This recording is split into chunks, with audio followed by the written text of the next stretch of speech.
political and commercial circles has come under scrutiny after he posted a video showing President William Ruto driving him to a helipad at his home in Kilgoris. Chivayo is reportedly a regular visitor to State House and has spoken publicly about his close interactions with the president.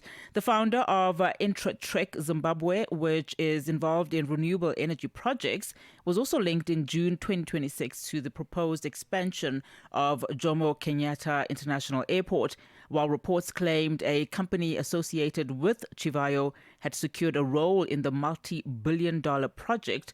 The Kenyan government has denied any involvement by him or his company in the procurement process. For more on this, we're now joined on the line by our correspondent in Kenya, Alex Kiarie. Of course, Alex, this has set a number of tongues wagging, so to speak, but on a very serious note, this relationship has come under scrutiny. How would you then describe, the nature of Wicknell Chivayo'S relationship with President Ruto? Good afternoon. Actually, it's good afternoon. It's very, very interesting as to note, because this is coming a year less one day to the elections. We actually began the countdown yesterday because we are set to hold elections on August 10, 2027.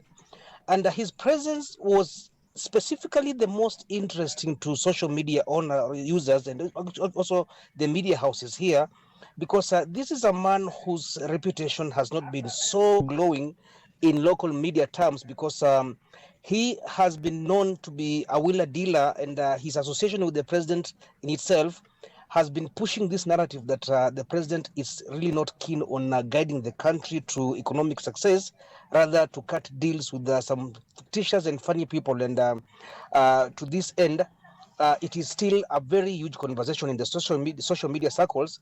But it also needs to be known that the president did this in his capacity as a citizen of the country, not as a president, because he was holding a traditional wedding for his daughter, which was happening in the Maasai land town of Kilgoris, where we had a huge presence of dignitaries from across the world, so to speak, but most of them were drawn from Africa, the region, and also in Kenya.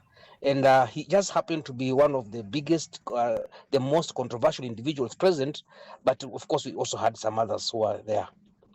Yeah, I would imagine that this is, as you've also pointed out, to those elections that are taking place next year, this month. They were, in fact, supposed to, if the courts had anything to say about that, they were supposed to take place today, I would imagine. However, they were then postponed to, not postponed, but, according to the Electoral Commission, set for August 2027. But be that as it may, I mean, this is a man who has also been linked to the multi-billion-dollar Jomo Kenyatta International Airport expansion. Of course, the Kenyan government has strongly denied that he was involved in that procurement. If memory serves me well, that procurement is on hold, or at least that particular development is currently on hold, because of those investigations. But I mean, how does this then bode? Seeing him with someone who was linked to having been involved with this multi-billion-dollar contract. And also, when you look at the elections too that are happening next year, it does not appear to bode very well then for the president.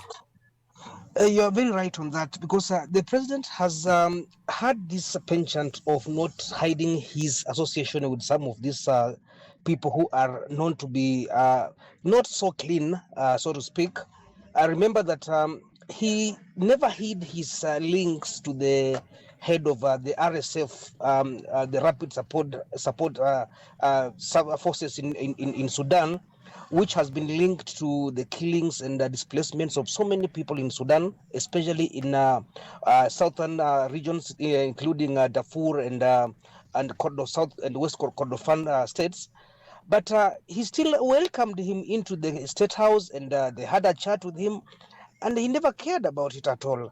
This is also another coming at a time when there are so many corruption allegations that are coming up, especially in the health sector and also in the public infrastructure, including the housing, the affordable housing program, which was also controversially implemented and which has benefited virtually nobody. No one, no Kenyan can say that they have now they own the house that was put up by the government through the deductions that were effected through parliament on the salaried people. So his presence here just pushes that narrative that the president is involved in corrupt dealings and has no interest at all. And in itself, it's also playing to the larger picture of the 2027 elections, where we know very well that three things are going to play out. The economic progression or the lack of it, and this includes the corruption and the culture of impunity. And the second one, which is also the biggest actually of all, is the issue of tribe and the consolidation of regions. And the third one, of course, will be about the human rights record of the current president. So this in its all is playing against the current president, but we all sit back and wait and see how he's going to wiggle out of it as the election date approaches, because currently the IEBC, the electoral body, has not officially declared the campaign season so far, but of course it's up and it's on, and we know that everybody is positioning themselves to have a stake in these coming elections. Yeah, especially because these are high elections, as you also say, and I would imagine that Chivayo's relationship with Ruto and just his proximity to access will become a political issue ahead of the Kenya's elections, given also who's in the running. Yes, it will play a big role in that. Remember, as I said, it is not just him. There are so many other individuals who are known to be crooked, who also do such scandals within the country, despite the allegations that the government tried to push that these people are not involved in this. Remember that the expansion deal that was signed between the Chinese subsidiary CCCC and the Kenyan government was a government-to-government deal. And this in itself makes it very hard to public scrutiny, and in itself it makes it very, very difficult to ascertain whether whatever the minister and the government is saying about the involvement of Chivayo in this is true or not. So it's based on this that many are seeing the current president as one of the most corrupt in the region and also the history of the country, especially with the fact that now he is doing these things openly by associating himself with the likes of Chivayo, Hamdan Dagalo, and others within the country, and those who are also not known, because we still don't know who else he is dealing with. Yeah, Alex, let's leave it there for now, but I'm sure we have plenty of, interesting developments that we will be catching up on, particularly also given that these elections are coming up. But I would imagine until the IEBC does declare them, then it will be, I guess, a playground for most of these politicians. But thank you so much for your time.